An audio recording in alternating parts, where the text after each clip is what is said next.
right, guys, welcome back to Studio 39, aka the Bear Cave. Another episode of Spotlight 39. I'm Rob Odie. We've got a really great conversation that's happening right now, so I had to hit the record button. Before we get into it any deeper, I want to make sure that I can't stress enough. Please subscribe. Please, hit that subscribe button because we're trying to grow the platform to help as many young athletes as possible. And it literally just takes a simple click or a touch of a finger. So, with that out of the way, I'm going to let you introduce yourself. Tell us who you are, where you're from, what you do, and then we'll pick up our conversation, man, because it's going to be very impactful. I think. Rob, thanks so much for having me. My name is Coach Lou Perrone. I am the owner and the lead recruiter for myrecruits.org. My Recruits organization is specifically designed to help young high school football players in today's day and age, pursue their dreams and pursue them properly. The game of recruiting, I've said for many years, is a broken system. And the problem is the youth today and these athletes are not getting the proper guidance. They're either getting big corporate companies trying to seize money and give them the tools to do it themselves, or they have a high school coach that says, hey, recruiting is not my deal, it's not my problem, you got to worry about yourself, I'm supposed to win football games. So these guys are getting it from both ends. So the concept behind the My Recruits platform was to develop a very personalized approach to helping the athletes as early as 14, 15 years old, teaching them what's involved, teaching them about the social media, how important it is, teaching them how to communicate with coaches both electronically and and verbally. So we do many things here, and it's continuing to grow, and it's growing at a great pace. I started with one young man 3 years ago. We're up to 589. Oh We have wow. four full-time recruiting coordinators, an in-house writer, video editor. So we're really taking things to the next level and continuing to grow. And it's getting hooked up with great guys out there that are doing stuff like you, and Spotlight 39 is part of the reason why we continue to grow. And you'll start to see that growth too, because what you're doing is all for the right reasons, and it's just a matter of time. Yeah, no, I appreciate that. I keep telling my wife that I'm used to going into something and just going lightning fast, and that's kind of what I want to do here. But I got to understand that baby steps first, build the platform, and continue to get the name out there and meet great folks like yourself that can really help me in many different directions. Obviously, you've done this sort of thing for quite some time. You've got good knowledge, but you also have great contacts. So I'm very honored that we're having this conversation. And if you don't mind, um, we touched on kind of the meaning behind this platform for Spotlight 39, and my jaw about touched my heart, man, when we shared that moment. So I'll kind of rewind the clip in my mind, and we'll share that again if you don't mind. And that's Absolutely. with Darius, unfortunately passing away right after strength and conditioning, due to an aortic tear. As soon as I said that, like your eyes kind of got wide open, and I was curious on what you had to say. And when you responded, it completely blew my mind.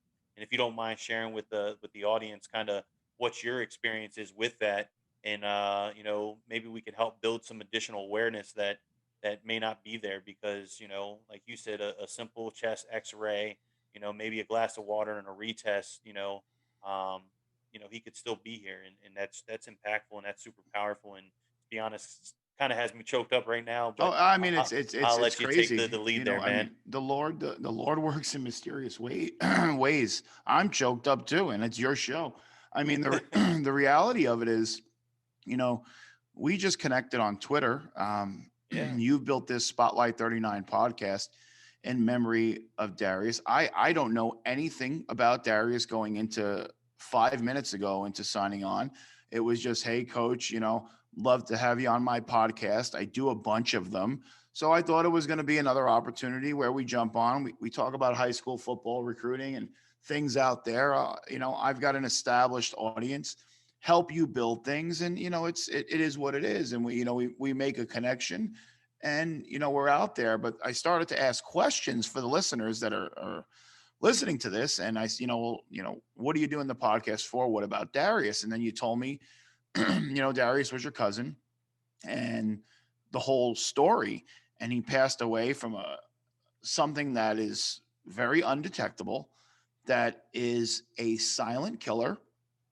And as you're telling me the story, I says I'm about to knock him off his block because I actually had it. I'm one of the 1% that survived an aortic tear, and it was caught in Halloween of 2008. Same scenario, like you were explaining to me about Darius. I was feeling really blah. It was, we were at a Halloween party. I just, something just, you can't really explain it. Just something doesn't seem right. I'm 31 years old at the time, and everybody kept telling me, you don't look right. You look gray. You look white. And I'm just, yeah, don't worry about it. I just, you know, probably something I ate, and, the usual excuses. Sure. And then at the end of the night, my cousin, said, listen, just something's not adding up for me. We're going to go to the emergency room. Go to the emergency room. They do a chest x ray, and I'm immediately rushed into the next open heart surgery. I mean, it happened so fast. I didn't even have time to react. It was, I think I had told you the surgical report when they got into it read that patient was a sneeze away from instant mortality, because when your aorta tears, that's it. I mean, you have 30 seconds to get on the operating table, they say. I'm not sure if you're old enough, but you don't remember Three's Company. That's what happened to John I know the Ritter. jingle. Yeah, but that's what happened. That's what happened to John Ritter, and it became Yeah, that known was a big very deal. very prominently as the Widowmaker. So the aortic aneurysms became known as the Widowmaker because so many people in that age group of 25 to 35, in that range, were just, they weren't getting routine checkups to get a chest x-ray. You get your blood pressure done, you get your temperature, they do this, they do that, they listen to your lungs, have a nice day. Passed, I mean, how many physicals had Darius passed up to that Several, point? several leading And up. here's Yeah. an athlete that's is in great shape. He's running a 4.3640 at a rivals combine. There's nothing wrong with this kid. This kid's in the best shape of his life. And then one day you just turn around and boom. So it is something that definitely needs more awareness, and it's something that I definitely, my recruits and myself are willing to join Spotlight 39 in their crusade to bring more awareness to this in Darius's name. And I mean, Yeah, man, because that's I mean, great. I was 30 seconds away from it being in my name. So it's a reality, and it's something that really, really hits home. And it's crazy the way, I mean, this thing has this whole radio show totally transformed Yeah. because it's literally like, I mean, I'm the perfect guy for you to interview, and we didn't plan this out. I mean, No, not at all. Like you it said, literally coming just in, happened like that. So you were I'm looking for. anticipating a standard, Yeah, conversation. I got all the football numbers ready. I don't have the medical reports out, Yeah, but yeah. like you said it. I mean, I'm telling you, it's real, and it's about as real as it comes. I Almost mean, definitely. so you don't have to be 70 years old to have this. He was what, 20, No, 19, 18 years old, 18 unfortunately. years old. I was 31. This is a medical defect that does not discriminate. There's no rhyme, there's no reason. It's just there. And for most of the listeners that don't know, the aorta is the main artery that supplies blood to the entire body. And think of it as just a long balloon going from your heart all the way down to your abdomen. And if one pinhole, one tiny little tear, one tiny little dissection happens in that balloon, all the air is let out. And that's the way that the aorta works with the tears. One tiny little tear, and instantly in 30 seconds you bleed out, and you basically are dead. It's instant mortality. There's no recovery. Yeah, they went into great detail. I won't go into detail Yeah. on the medical part, but I mean, the university was first class through and through, and being very transparent and going through that process. So, again, I've thanked them, you know, a million times, and I'll continue to thank them for just being such a first class, organization and program um, through and through this process. I mean, they still honor him to this day with helmet decals. They still honor him today, where they bring out a teammate will bring out his jersey every single game. I Hmm. mean, it's still like he's there every single game, as if he was really there. So super powerful. And by the grace of the good Lord, we've been able to meet, man, because I Hmm. was anticipate, just making a new network and Yeah, hopefully absolutely. growing the audience, and now we've connected on a whole nother level that's kind of got me speechless and lost for words and It's where to it go is from it's here. it's So really crazy. But I think, like I had told you, I just started a new charity called My Recruits Gives Back, and what we do here is we it would blow your mind. Another thing, it would really surprise you how many high school athletes are out there in the country. I mean, even I shouldn't even say in the country, in the world. I mean, I've got kids in Japan, I've got kids in Canada, South Africa, all over the place that are homeless. mhm. Don't I sit there and I mean I've got three boys of my own, and I have him complain that his Nikes are getting too small. I've got kids that are playing football that if someone doesn't hand me down a pair of cleats, they're running in their sneakers. Right. They don't have cleats. They sleep on friends' couches. They don't have parents. They don't know where their next meal's coming from. I had a young man who's a good kid who, was lifting weights and he can't afford his parents are a middle to low income. They have multiple kids. They got hit hard by COVID, but he wants to work out and get bigger, faster, stronger. He's in the yard with buckets and chains and Yeah. he's lifting, and I just put something out there, and I was blessed to get the coaching community donated a couple $100 in an hour, and I went out and bought him a brand new weight set, That's huge. and that's what we are trying to start doing here is we're trying to partner up with multiple organizations out there to make a difference, and somehow, whether it's through helping kids that can't afford recruiting help, um, equipment, helping programs like yours and bringing awareness. I mean, it might turn into, we'll have to see. I mean, it might turn into where we'll be able to set up a mobile station in various states to have a screening for this. Yeah, that would Only be time will fantastic. tell, but I think we're both taking steps in the right direction, and I think it's going to be something big. Yeah, no, and I'm excited for that partnership, man. Like I said, the idea of meeting you was not this, and I'm blessed to have this as an opportunity. So, you know, all of that aside, I know we just shared some pretty emotional things, but Hmm. let's talk about high school recruitment, right? And what COVID has meant to it in its current state, and kind of where you see the future of recruiting going, because I know that's pretty deep to you. So. Yeah, it's bad. I mean, I've been in this game. Um, I've worked for several of the largest junior colleges in the country. I've been a private recruiter for multiple Division I programs. I've worked from some of the major conglomerates. I've been through it all, and I've never burned a bridge. So I've kept my connections intact, and that's one of the key things. But this is the worst it's ever been. I mean, if anybody thinks that this is just an effect on the class of 2021, they're sadly mistaken. This is going to affect us for the next 3, 4 years. Um, I'm hoping the NCAA does step up and figures out something and works with the university somehow. Most recently, 2 days ago, the dead period was extended. Yeah, I saw Originally, that. it was from till up till January 1st, and now it's been extended through April. I mean, so it's an indefinite dead period to a film only evaluation. Um, that's detrimental to a young man that's a Division I prospect trying to get there. And I've got a few right now. I've got Sure. 10 or 15 big time Division I athletes that are just like they don't know what to do. And it puts me into a spot of vulnerability because I could only help so much with what I have to work with based on the guidelines. So, we're trying to open up. multiple avenues. I'm lucky enough to be the recruiting coordinator for a brand new junior college league in the state of Arizona named the HJCAC.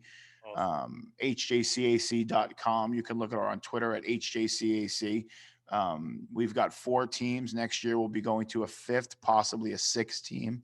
But that opens up, 300 to 400 roster spots for kids to continue their playing career. Sure. Arizona, Maricopa County got rid of junior college football and it devastated the entire community. They said it was not profitable for them.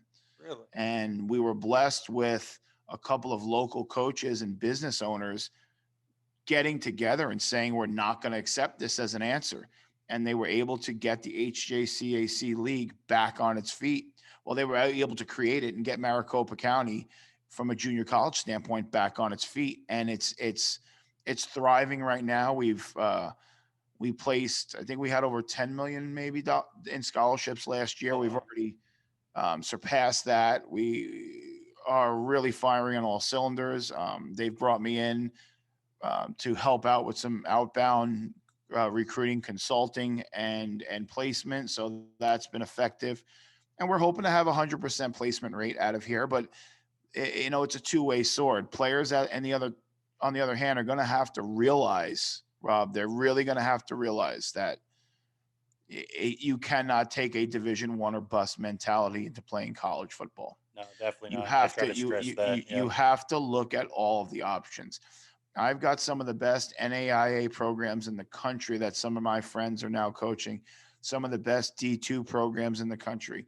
I'm sick of everybody telling me Division 3 schools don't offer money. Well, let me tell you something right now. Not only do Division 3 schools offer money, but they offer the best kind of money, the money Really. that you can control. At the end of the day, your academics, our motto here at My Recruits is real simple. Football gets you on the field, Yep. grades get you paid. Because I got a young man that had Division 2 offers, had a Division 1 walk-on opportunity, went to a Division 3 school, and he's getting $56,000 in academic scholarship out of a $61,000 tuition. That's And if the fantastic. football team goes away tomorrow, guess how much money he's going to still get? $56,000. And he's in control of his future. And that's what I really try to get guys to do is I really try to make them see beyond football. And it's crazy. You don't expect that from a college guy. Oh But yeah. for me, it's about more than just football. I want these guys to be able to graduate, move on to the next level, but also move on in their lives. I don't like to send a young man to school if they don't know he doesn't know that they have his major, what the intern opportunities look like, things of that nature. So we really look at things on a larger scale and we personalize our recruitment for each player individually.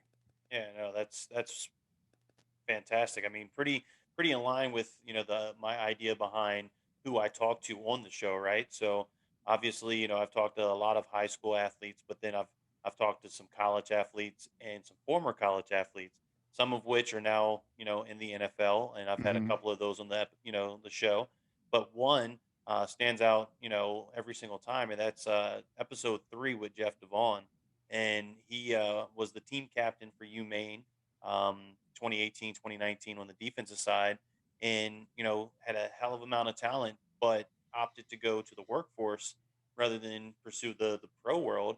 Mm-hmm. And now he is a director for some form of diversity and inclusion at the University of Nebraska.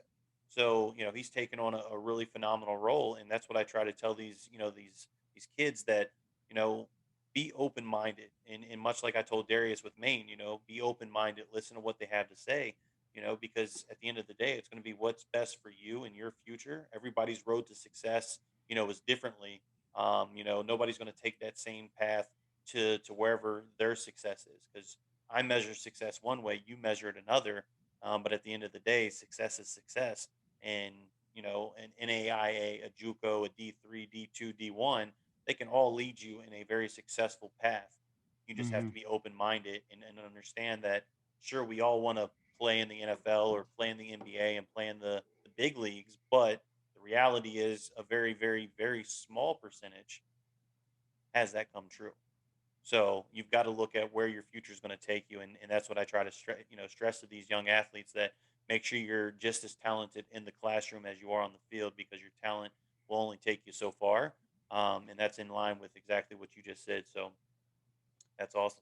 And here's the reality of it, and this is the sad part. The old saying, you can lead a horse to water, but you can't teach him to drink it. And unfortunately, this generation is becoming very difficult to work with. They're very entitled, and everything they want handed to them. And I'm trying to break that, one recruit at a time. And I've got some great kids. I do. I got some great kids that are really grasping it. I don't charge ridiculous fees like some of the big corporations out there that charge $2,000, $3,000. Sure. We create a full color digital website for each player. The website costs them maintenance wise $10 a month, and then we charge them approximately about $100 a year for the recruiting, which also comes with a private recruiting coordinator. um, and I tell them and anything they need. I mean, I've got parents that call me every day, and I mean that. You can't make that up. I walk through the financial aid process with them. If they need tutoring, I organize that for them. I tell them what to do strength and conditioning wise. I do their videos, have them on our radio show, write articles about them, anything and everything. I mean, it's one stop shopping. So when you really value at $100, for a year, and $10 a month, I think we're above and beyond what we do for players, and we'll stand by that. And like in any business, you're going to have the ones that are the naysayers that are trying to bring you down. But the more people that I see trying to bring me down, the more we realize over here that we're doing the right thing. Sure. And nobody, misery loves company. They never want to see you on top. But we've been able to reach out and build some great relationships with college coaches. Sure. I mean, I've got college coaches. The first stop out of the airport, they come to my house, they have dinner, they sit down, I get their schedule set, we go over players. Right now, we're in 32 states. Not my home is Arizona, but I got players in 32 states, starting Awesome. to sign whole programs, whole leagues. So we're very blessed, and we work with some great sponsors that keep the radio show alive, and it's been surreal, and we're going to continue to grow it, and we're going to continue to be positive. We're going to continue to meet great folks like yourself and Spotlight 39, and help the next person trying to do the right thing like you. We're going to try to help you out the same way there's been a couple guys that tried to help me out, and hopefully at the end of the day we're all standing on the mountaintop.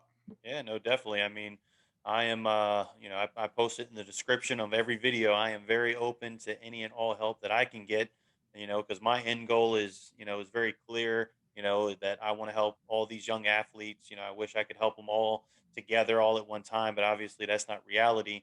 And I can't do it on my own. So anytime that someone's willing to jump in and help, whether teach me a new thing to do or a new way of going about something, I'm all ears.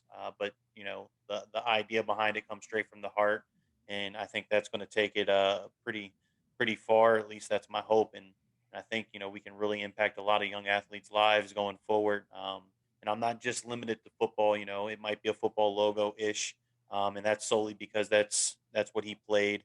But I just did my first young man that played basketball, so his episode will go later this week, and then we've got a partnership that I've built with Coach Juke, who I had individually on the show, but he's gonna bring in some of his underrated gems down in the Georgia area for basketball, so we can try to get them a little more exposure. So I'm building some partnerships, and I'm very excited about it. And the fact that we connected on a whole nother level, Yeah, I just think we're going to be able to do some great stuff together. I'll be able to get you some good yeah, guests. I think we've got a really good goal trying to raise awareness for sure, for this silent killer, and I think it's going to be something that really we're gonna see. Like I said, we don't know why it happened, but it happened, and now we're going to take advantage of it, and absolutely, we're going to run with it. I think, I'd love to have you on the My Recruit show. for sure, Definitely coming up, in one of these episodes. I mean, we've been doing a lot of we're getting close to the playoffs, so we've been doing some Arizona high school football stuff, sure, but we're almost getting back to basics and getting back to our scheduled shows. And we do college coaches spotlight where we get the college coaches on. We let them talk about their schools. So Awesome. we're going to do some good stuff down the road, you and I. That's for sure. Yeah, man. Look, man, I appreciate it. I'm not going to take too much more of your time. Again, it was a blessing meeting you. I look forward to our continued offline, relationship because I think we're gonna get along well, man, and we're gonna do some big things for the right reasons. And I'm just gonna ask folks that are watching, folks that are listening, please hit that subscribe button. Continue to help us grow this platform so I can continue to meet, fantastic folks like my recruits and just other platforms, just anything that we can do to help these young athletes, I think is a blessing. So please hit that subscribe button, turn on notifications because we're dropping new episodes pretty regularly, almost on a daily basis at this point. So again, I'm Rob Odie. This was another episode of Spotlight 39. I appreciate you. We're gonna run this back for sure. Until next time, I appreciate your time, buddy. Thank you.